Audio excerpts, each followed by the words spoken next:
Yo tenía 9 años y salí de mi casa. Estábamos en Colima. Mi familia se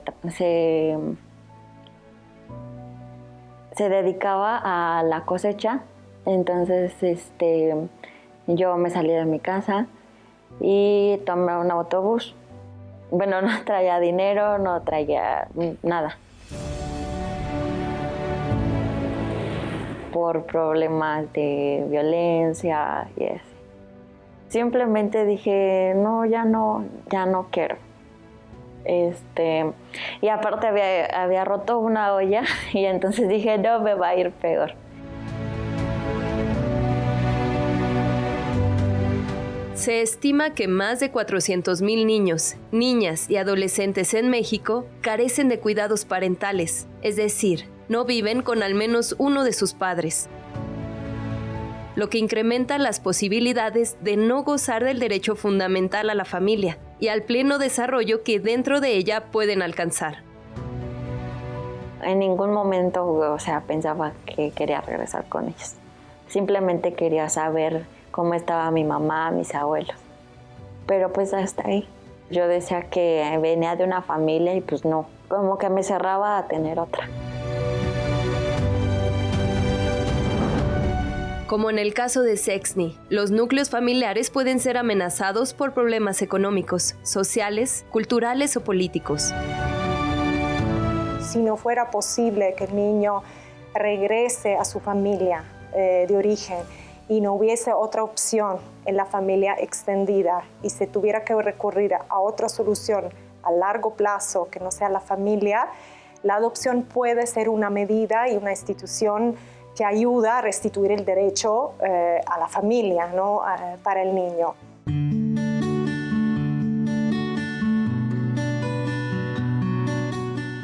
De acuerdo con las autoridades, alrededor de 30,000 menores sin cuidados parentales están bajo resguardo de instituciones de protección, orfanatos o albergues, quienes tienen la responsabilidad de satisfacer tanto las necesidades básicas de alimentación, salud y vestido, como las emocionales. En el mundo son 2.7 millones los niños en esta situación. En México son 33,000. Estas son las cifras oficiales, seguro hay más, pero estas son las estadísticas que manejamos.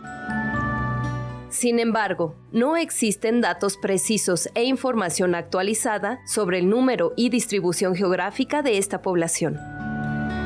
Se está en la creación de este registro para saber a nivel nacional cuántos niños hay que sean susceptibles de ser dados en adopción.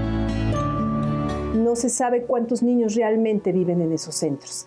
Se habla ya desde hace años, por un estudio que hizo el DIF hace años, se hablan de 30,000 niños, pero esa cifra pues parecería que es inamovible porque es la cifra oficial que utilizan hasta el día de hoy. De estos no son todos liberados para adopción, son los que están en situación de cuidado alternativo o en hogar residencial o en familia de acogida, pero que han tenido que ser alejados de su familia por diferentes razones y algunos de estos posiblemente tendrán una solución de regreso a su familia, de familia extensa o últimamente una adopción nacional y si no funciona internacional, pero es un pequeño número en realidad el que califica para una adopción en comparación a estos números. Lo que nos encontramos es que entre más o menos el periodo de marzo y junio de 2017 había en el país 1,168 niños que ya eran susceptibles a ser adoptados. Si bien en nuestro país hay 1.6 millones de niños y niñas huérfanos, este no es el principal motivo por el que los niños son ingresados al Sistema Nacional de Adopción. La mayor parte de los menores provienen de entornos de violencia familiar, adicciones, trabajo infantil, explotación sexual, migraciones forzadas, problemas de acceso a la salud y a una vivienda. Mucha gente piensa que la adopción es para los niños huérfanos y nada más. En realidad hay niños que tienen familia y no pueden por alguna razón, porque los papás a lo mejor los han rechazado, porque tienen una discapacidad u otra razón. En los casos de que madres o padres desean o ambos desean dar a sus hijos en adopción, son los menos. La verdad es que quizás como solamente el 5% es de los que se reciben en los centros de asistencia social por parte del DIF, ¿no? La mayoría es por autoridades, ya sea judiciales o ministeriales. Sí hay muchos niños en instituciones, pero no, la gran mayoría de ellos no están disponibles para ser adoptados porque no han terminado de tener claro su proceso, ¿no? Tenemos a lo mejor niños que han sido maltratados, abandonados, ¿no? Entonces esas circunstancias lleva a la autoridad que solicite el ingreso de estos niños y adolescentes al Centro de Asistencia Social de DIF Nacional, y entonces por esas razones es que los tuviéramos ahí. Ellos llegan principalmente por una medida de protección o por algún derecho cual les fue vulnerado, y a través de la Procuraduría Federal de Protección de Niñas, Niños y Adolescentes es que nos los remite. Porque hay una situación de violencia extrema o de situación de negligencia extrema por parte de la familia de origen, que aunque haya intentos para reintegrar el niño a su familia de origen, no siempre es posible. Es lo que deseamos, pero no siempre es posible. Tenemos que verificar si no hay algún familiar que pudiera hacerse cargo de ellos, ¿no? Porque lo que primero siempre se privilegia es que se queden con familia de origen. Si esto no fuera posible, pues con su familia extensa. Hay que ver todo un proceso, y muchos de estos niños no califican para una adopción porque tienen una opción de regresar a su familia. Hay muchos casos de niños con, no sé, una mamá soltera que a lo mejor no ha podido tener el apoyo suficiente para seguir adelante, para cuidarlos de la forma que necesitarían, pero si se hace todo un trabajo de apoyo a esta mamá, de atacar las causas de vulnerabilidad, de pobreza, por ejemplo, los recursos económicos, de un acompañamiento, una presencia, que es lo de la asistencia social, a lo mejor logramos prevenirlo y no hacer que este niño esté separado de su mamá, ¿no? Entonces, hay muchos casos de este tipo. Hay otros casos también que son separados por violencia, donde a lo mejor se puede trabajar, depende del caso, ¿no?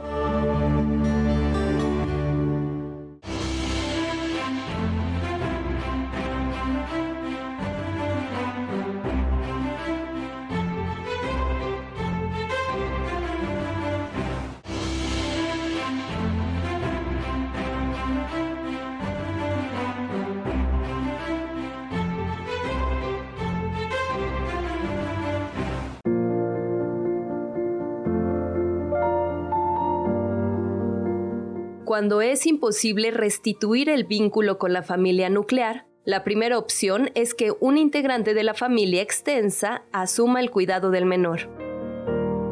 Y si no hubiera alternativas o nadie pudiera hacerse cargo o el entorno no fuera favorable por ellos y continuaría como en esta vulneración de derechos, entonces por supuesto que vamos a iniciar las acciones jurídicas conducentes, como podría ser la pérdida de la patria potestad, para que entonces queden liberados jurídicamente y pudieran proceder a un proceso o acceder a un proceso de adopción. La adopción es una figura jurídica mediante la cual se termina el vínculo de un menor con su familia biológica, para ser ubicado en una familia adoptiva que vele por su bienestar, bajo el precepto universal de privilegiar, ante todo, el derecho del niño a vivir en un entorno familiar. Muchas veces se piensa la cultura de la adopción por el facilitar el acceso a los adultos a ser padres. Y creo ahí una vez más se olvida a los niños. En la adopción se busca a una familia para el niño y no un niño para una familia.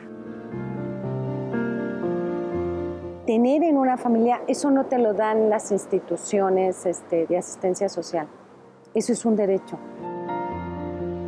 La adopción no es para restituir esas pérdidas que tuvieron, ¿no? O la incapacidad de no procrear hijos biológicos, porque eso no es el fin de la adopción. El fin de la adopción es restituir el derecho de niñas, niños, adolescentes que hoy no lo tienen. No creo que sea para todos, o sea, no es una cura para para la infertilidad, ¿no? Es una vocación especial, es un llamado especial. Si bien la adopción tiene como fin garantizar a los menores su derecho a una familia, la infertilidad o la pérdida de un hijo también son factores que llevan a las personas a pensar en esta opción para formar o ampliar su familia. Todo comenzó cuando ya decidimos formar una familia. Entonces, desde ese momento, damos por hecho muchas cosas.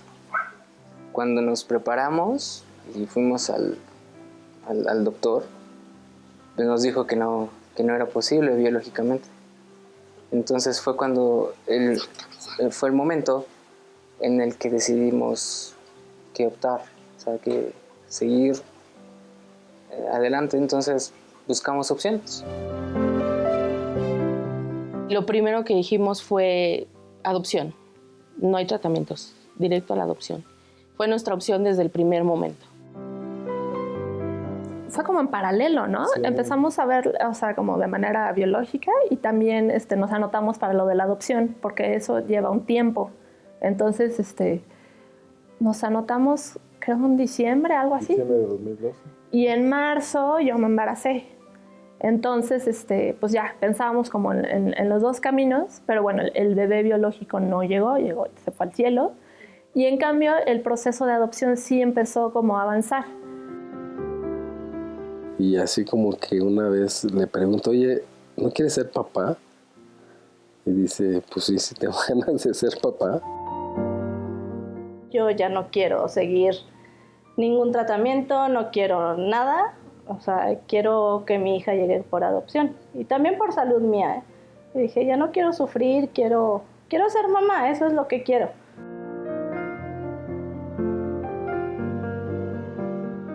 Ahí se nos vinieron dos ideas, dos caminos más bien.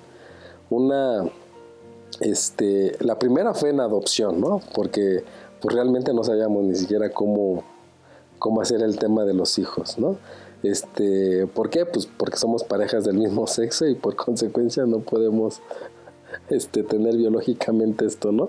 Pero habían alternativas como hacer este tema de la adopción, ¿no? Sí nos pasó por la cabeza, pero también vimos que muchas parejas intentaban hacer el ejercicio, pero no se consumían. El caso de Tatiana y Jorge es distinto. A pesar de poder concebir hijos propios, eligieron el camino de la adopción. Yo siempre he querido adoptar. Desde que estoy chiquita, como que me parece que, o sea, no veo como la diferencia, la necesidad siempre de tener una familia e hijos por la vía biológica. En materia internacional, los procesos de adopción están regulados por el Convenio de La Haya, un mecanismo en el que cooperan más de 90 países, entre ellos México, para mejorar los programas de protección de los niños. El Convenio de La Haya es un tratado de derecho privado internacional, retoma los principios de la Convención de los Derechos del Niño, pero siendo un tratado de derecho privado internacional llega a desarrollar mucho más los mecanismos de la adopción. Existen dos tipos de adopciones, nacionales e internacionales. Las nacionales quiere decir que el niño o niña o adolescente que va a ser dado una adopción no va a salir del país. Entonces puede ser que haya extranjeros viviendo en México que tienen una residencia legal y que quieren hacer un proyecto adoptivo aquí en México y que su condición o sus ideas es de continuar viviendo en México. Es el mismo porque toda la primera fase es exactamente igual, solo que uno pone en lo que tiene que llenar, que es una adopción internacional. La internacional es cuando tenemos un tema de residencia de otro lugar, o sea, los padres adoptantes están en otro lugar. Tiene que ser un extranjero, que ya sea que radique en el país o que esté en el exterior, pero tiene que acatarse a la legislación del Código Civil, a las leyes mexicanas. Y por encima de una petición internacional está la petición de un connacional. Es decir, nos tienen que dar preferencia en ese sentido. México puede ser país de estado de recepción o estado de origen. ¿Qué quiere decir? Que si somos país de origen, niñas, niños, adolescentes van a ir a vivir a otro país, también contratante de esta convención, que es en materia de adopción internacional de la Convención de La Haya. Va a ser justamente con nuestros homólogos que como autoridad central firmaron ese convenio y que han solicitado la adopción en México. El convenio de La Haya entre México y Colombia, entonces haces todo lo administrativo aquí, haces todo con ellos, con el DIF nacional, y luego vas como al otro lado. Nuestro horizonte tiene que ser el estándar internacional, que sería el interés superior del niño está al centro de la adopción y que hay mecanismos de control, como contemplado en el Convenio de La Haya, tanto para la adopción nacional como internacional, y que permiten, como decía, que el niño esté al centro, que la adopción sea una medida de restituir el derecho a la familia al niño, que no haya ganancias financieras o lucrativas, que no sean los que son necesarios para tramitar, hacer un proceso, ¿no? Y que todo esté en línea con los estándares que se requieren. Sin importar si son nacionales o internacionales, existen distintas modalidades de adopción: simple, plena, privada y abierta. En México solo se puede ejercer la adopción plena, con la que se adquiere un vínculo jurídico de carácter consanguíneo. La adopción plena es cuando se reside o cualquier contacto con la familia de origen, o sea, los padres adoptantes tienen obviamente el reconocimiento legal y todos los derechos de paternidad, digamos, y se reside cualquier contacto también con la familia. Cuando tú adquieres de manera legal una filiación en donde todas las responsabilidades que conlleva un hijo consanguíneo se llevan de la mano con el adoptado, con la persona que se adopta. Tanto los padres adoptivos como sus familiares adquieren las responsabilidades propias de un parentesco biológico con el menor.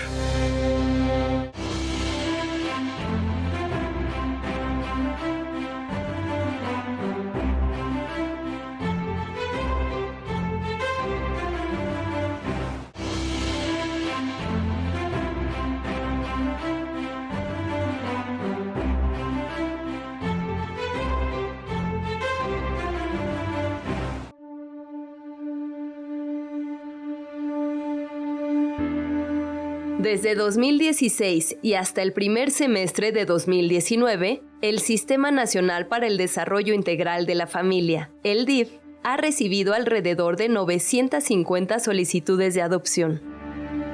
Son como 250 al año que se inscriben al curso de inducción. Sin embargo, solamente el 60% culmina este curso.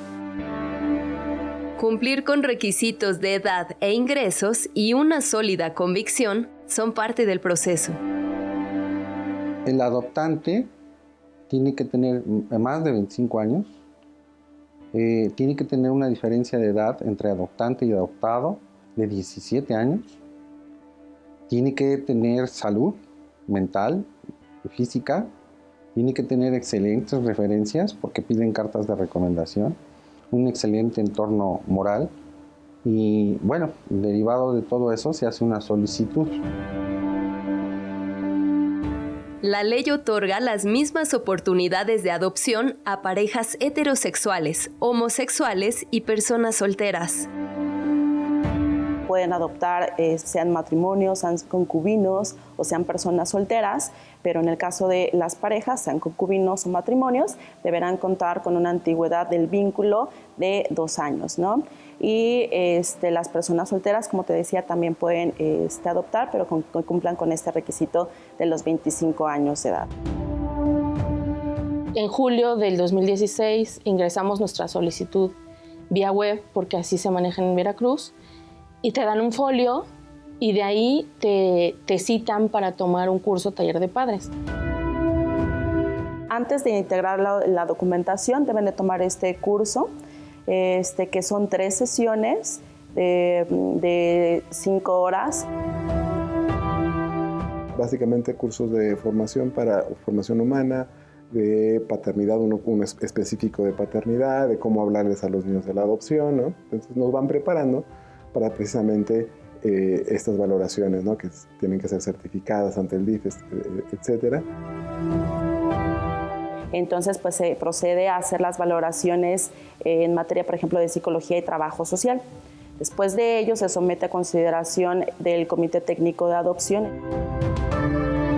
Integrado, entre otros, por los titulares del DIF y de la Procuraduría Federal de Protección de Niños, Niñas y Adolescentes, este comité se encarga de realizar la evaluación de las personas solicitantes de adopción. Ahí se evalúan, ahí lo procesan y la retroalimentación es la carta de idoneidad de adopción. El sí está en la carta. La carta ya es la banderita verde, o sea, ya es. Ese es el sí. Una vez que cumplieron con los primeros requisitos, Berenice, Emiliano y los demás solicitantes están a la espera del siguiente paso: el certificado de idoneidad, documento que será fundamental en su propósito de convertirse en padres.